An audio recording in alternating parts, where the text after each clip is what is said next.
दोस्तों, अक्सर हमें भूतों की कहानियाँ सुनने में बहुत अच्छा लगता है, लेकिन अगर वो कहानी सच्ची घटना पर आधारित हो तो आज हम बात करेंगे एक ऐसे ही रहस्यमय रेलवे स्टेशन के बारे में जहां पहुंचने पर ट्रेनें रुकना तो दूर बल्कि और तेज़ हो जाती है। ये कहानी पश्चिम बंगाल की है। बंगाल की राजधानी कोलकाता से लगभग 250 किलोमीटर दूर पुरुलिया डिस्ट्रिक्ट पड़ता है, जो कि अपने प्राकृतिक दृश्य के लिए काफ़ी फेमस है।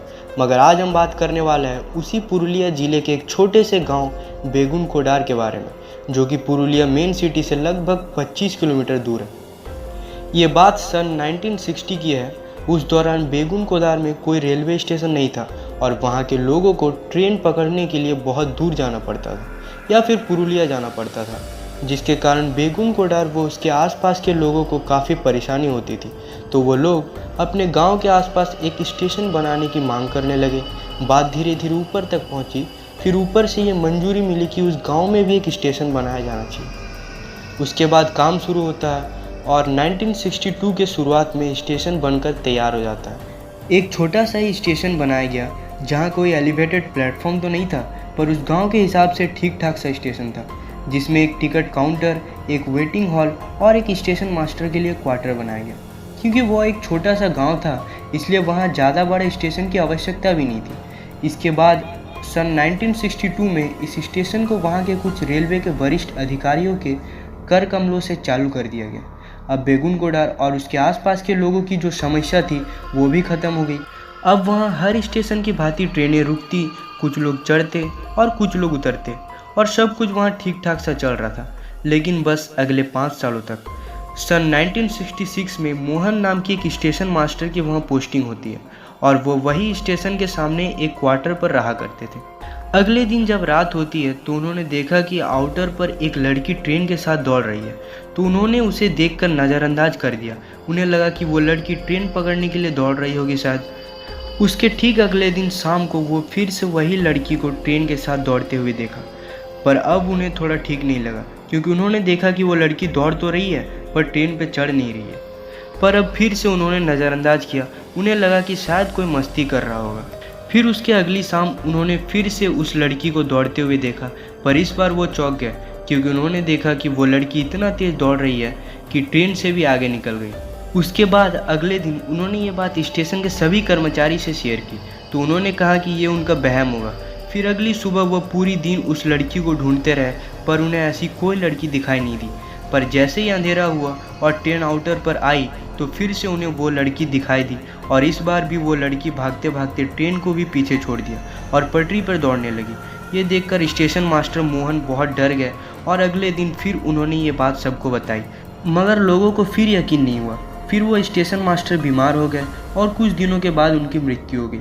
यहाँ से ये बातें लोगों में फैलने लगी, मगर सब कुछ चलता रहा। उसके बाद दूसरा स्टेशन मास्टर आता है और वो भी ठीक वही बातें सबको बताता है। वो कहता है कि जब तक आउटर पे कोई ट्रेन नहीं आती है तब तक तो सब ठीक रहता है, पर जैसे ही कोई ट्रेन आती है तो उन्हें वो लड़की फिर दिखाई देने लगती है। कभी ट्रेन के साथ दौड़ती है, कभी ट्रेन से आगे भागती है, तो कभी पटरी पर दौड़ने लगती है। और क्योंकि वो अपने से पहले स्टेशन मास्टर की कहानी सुनी हुई थी, तो वो भी वहाँ से भाग जाता है और वापस नहीं आता है। वो कहता है कि उसकी पोस्टिंग कहीं भी करा दिया जाए। फिर वहाँ एक और स्टेशन मास्टर आता है और कुछ दिनों के बाद वो भी यहाँ से भाग जाता है और कहता है कि वो कहीं और नौकरी कर लेगा, पर वापस बेगुन कोडार में नहीं आएगा। जब ये बात स्टेशन और स्टेशन से पूरे बेगुन कोडार में फैली कि स्टेशन में कोई भूत है, तो धीरे धीरे लोगों ने वहाँ आना ही छोड़ दिया और एक एक करके सारे कर्मचारी भी निकलते गए। दिन के उजाले में फिर भी वहाँ कोई इक्का दुक्का इंसान दिख जाता था, पर रात में वहाँ कोई भी जाने का हिम्मत नहीं करता। उस गांव के चश्मदीद बताते हैं कि वो कई बार उस स्टेशन में उस लड़की को देखा है, कई बार ट्रेन के साथ दौड़ते हुए, कई बार पटरी पे दौड़ते हुए और कई बार स्टेशन पे नाचते हुए। गांव के लोग तो ये भी बताते हैं कि बेगुन कोडार स्टेशन में एक पुराना पेड़ है, वो वहाँ भी उस लड़की को देखा है। उसके बाद जब ये बात रेलवे के ऊपरी अधिकारी तक पहुँची और कोलकाता तक पहुँची, तो उन्होंने भी कोशिश किया कि कोई तो जाए इस स्टेशन पर, मगर कोई भी जाने को तैयार नहीं था। सभी ने कहा कि हम नौकरी छोड़ देंगे पर वापस बेगुन कोडार स्टेशन नहीं जाएंगे। मगर फिर भी वहाँ पर ट्रेनें आती रही, रुकती रही, मगर अब कोई भी नहीं चढ़ता और ना ही कोई उतरता, बल्कि गांव वाले भी अब कई किलोमीटर दूर दूसरे स्टेशन पर जाने लगे और बेगुन कोडार नहीं जाते। तो जिनके मांग पर ये स्टेशन बनाई गई थी कि उनके गांव में भी एक स्टेशन की सुविधा होनी चाहिए, उन्होंने भी अब स्टेशन जाना छोड़ दिया। और अब जब उस स्टेशन से स्टेशन मास्टर गायब, सिग्नल मैन गायब, टिकट कलेक्टर गायब और जिसके लिए स्टेशन बनाया गया था वो भी गायब, तो लास्ट में रेलवे ने ये फैसला किया कि अब इस स्टेशन को बंद कर दिया जाए और अब वहाँ कोई ट्रेन नहीं रुकेगी, क्योंकि स्टेशन चलाने के लिए भी कर्मचारी की आवश्यकता होती है, परंतु वहाँ कोई नहीं था। इसलिए सन 1967 में स्टेशन खुलने के महज 5 साल बाद ही स्टेशन को बंद कर दिया गया और बेगुनकोदा रेलवे स्टेशन पर ट्रेन रुकनी बंद हो गई और धीरे धीरे स्टेशन बिल्कुल वीरान हो गया। उसके बाद रेलवे ने बाकायदा इस रेलवे स्टेशन को अपने रिकॉर्ड बुक में एक भूतिया स्टेशन घोषित कर दिया, क्योंकि उन्हें कारण में लिखना था कि क्यों कोई उस स्टेशन में काम नहीं करना चाहता। और उस कारण में इस लड़की की भूत, उसका नाचना, ट्रेनों की पटरी पर दौड़ना, ये सारी बातें लिखी गई। तो ये कोई हवाई बातें नहीं थी, बल्कि ये सारी बातें भारतीय रेलवे के ऑफिशियल रिकॉर्ड पर दर्ज है। उसके बाद 5 से 10 साल ऐसे ही बीत गए और वो स्टेशन चालू नहीं हुआ। इस दौरान कई सरकारी मंत्रियों ने भी इस स्टेशन को लेकर अपना बयान दिया। वहाँ के एक लोकल एमएलए, जिसके विधानसभा क्षेत्र में ये स्टेशन आता था, उन्होंने खुद इस बात को एक्सेप्ट किया कि बेगुनकोदा रेलवे स्टेशन में सच में एक लड़की का साया है और इस स्टेशन को बंद ही रखना चाहिए, क्योंकि इसे देखने के बाद कई लोग बीमार हो गए। तो जब सरकार और सरकार के अनुयायी ही इस बात को एक्सेप्ट कर चुके थे, तो फिर आम पब्लिक इससे कैसे बच सकती है। उसके बाद वक्त के साथ साथ उस स्टेशन का खौफ इतना बढ़ गया कि जब भी कोई ट्रेन वहाँ से गुजरती, उस स्टेशन पर ट्रेन का रुकना तो दूर, बल्कि स्टेशन का 4 से 5 किलोमीटर पहले ही ड्राइवर ट्रेन की गति को और तेज कर देता, ताकि जितना जल्दी हो सके ट्रेन उस स्टेशन से निकल जाए। और उस दौरान जितने भी पैसेंजर होते सभी अपने खिड़की बंद कर लेते और इस बात का ख्याल रखते कि गलती से भी कोई उस स्टेशन की ओर ना देखे। ट्रेन के दरवाजे पर खड़े जितने भी लोग थे सब अपने दरवाज़ा बंद कर लेते। तो चलिए अब मान लेते कि बेगुनकोदा नाम का एक रेलवे स्टेशन है और उस स्टेशन पर एक लड़की का साया है जो ट्रेन के साथ भागती है, पटरी पर दौड़ती है और नाचती है। वो भी ठीक है, मगर अब सवाल यह आता है कि आखिर वो लड़की है कौन। तो ये सवाल लेकर आप बेगुनकोदा के किसी भी लोकल आदमी के पास चले जाए तो सबके मुंह से आपको एक ही बात सुनने को मिलेगा कि आउटर पर एक लड़की का ट्रेन के नीचे आने से मौत हो गई थी और उसी का आत्मा तब से वहाँ भटक रही है। शायद उसे कहीं जाना था और ट्रेन पकड़नी थी, इसलिए जैसे ही ट्रेन आती है वो उसके साथ दौड़ने लगती है। अब इधर तो ये स्टेशन वीरान पड़ा था, मगर जैसे ही ये बात कोलकाता तक पहुंची तो वहाँ के ट्रेवल एजेंसी ने भी इस भूतिया स्टेशन को अपने फ़ायदे के लिए यूज़ करना शुरू कर दिया और बाकायदा अपने ट्रैवल पैक में टूरिस्टों को घुमाने के लिए इस भूतिया स्टेशन को भी शामिल कर लिया। उसके बाद दिन के उजाले में वो लोगों को बेगुनकोदा स्टेशन ले जाते और दिखाते और जो गाइड होता वो बाकायदा उस स्टेशन की पूरी कहानी सुनाता। फिर धीरे धीरे ऐसे वक्त बीतता रहा और अब करीब 35 से 40 साल बीत गए और अब ये बात मीडिया तक पहुंच गई कि ऐसे एक रेलवे स्टेशन है जहां एक लड़की का भूत का साया है और वहां कोलकाता तक से लोग पहुंच रहे हैं। फिर ये बात पूरे देश तक पहुंचती है।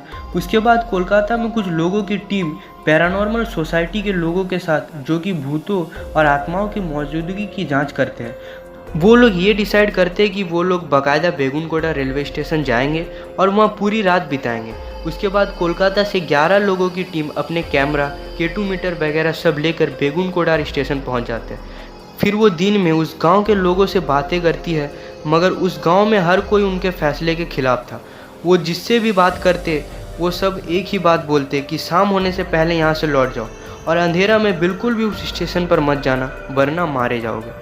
मगर ये टीम तय करके आई थी कि आज रात बेगुनकोदा रेलवे स्टेशन पर ही बितानी है और वो टीम वहाँ पहुँच जाती है और फिर पूरी रात उस स्टेशन के प्लेटफॉर्म पर, उसके आउटर पर और उस पेड़ पर चेक करते रहती है कि उन्हें कुछ दिखाई दे। मगर रात से सुबह हो जाता है पर ना तो उन्हें कोई दिखाई देता है, ना उनके कैमरे में कुछ कैद होता है और ना ही उनके K2 मीटर में कुछ हरकत होती है। और साल 1966 के बाद पहली बार कोई इंसान इस स्टेशन पर रात बिताता है। उसके बाद ये टीम रिपोर्ट देती है और उस रिपोर्ट पर साफ साफ ये लिखा जाता है कि बेगुनकोदा स्टेशन पर कोई भूत नहीं है और कोई बुरी आत्मा नहीं है। फिर ये बात मीडिया के जरिए लोगों तक पहुंचती है और जब 35 से 40 साल बीत गए तो लोगों का नज़रिया भी बदलने लगा और बेगुनकोदा के ही एक लोकल एमएलए ने रेलवे मिनिस्टर को एक लेटर लिखा और उस लेटर में स्टेशन को दोबारा खोलने की बात की गई। ममता बनर्जी, जो कि आज वेस्ट बंगाल की चीफ मिनिस्टर है, उस वक्त वो भारत की रेलवे मिनिस्टर हुआ करती थी और क्योंकि ये उन्हीं का स्टेट का मामला था तो उन्होंने इस पर पहल की। फिर उनके कहने पर वहाँ लोगों की पोस्टिंग की गई और स्टेशन की साफ़ सफाई की गई और स्टेशन का टाइम टेबल भी बनाया गया। और पूरे 42 सालों के बाद पहली बार सितंबर 2009 में सुबह करीब 11 बजे हटिया खड़गपुर पैसेंजर ट्रेन वहाँ के रुकती है। कुछ लोग उतरते हैं और कुछ लोग चढ़ते हैं और धीरे धीरे कुछ और लोग हिम्मत करके वहाँ आने लगते हैं। मगर आज भी शाम 5 बजे के बाद वहाँ कोई ट्रेनें नहीं रुकती है और पूरे बेगुन कोडार के लोग शाम 5 बजे के बाद कोई भी स्टेशन पर नहीं जाता है। शाम के 5 बजते ही रेलवे का सारा स्टाफ भी स्टेशन से निकल जाता है और आज भी शाम 5 बजे के बाद ना तो वहाँ कोई चढ़ता है और ना ही कोई उतरता है। तो ये थी बेगुन कोडार स्टेशन की पूरी जानकारी। और अगर आपने अब तक ये वीडियो देख ही लिया है तो अगर आपको वीडियो पसंद आई हो तो वीडियो को लाइक करें और ज़्यादा से ज़्यादा लोगों को शेयर करें। साथ ही ऐसे ही अमेजिंग जानकारी और फैक्ट जानते रहने के लिए हमारे वीडियो को लाइक करें और चैनल को सब्सक्राइब करें।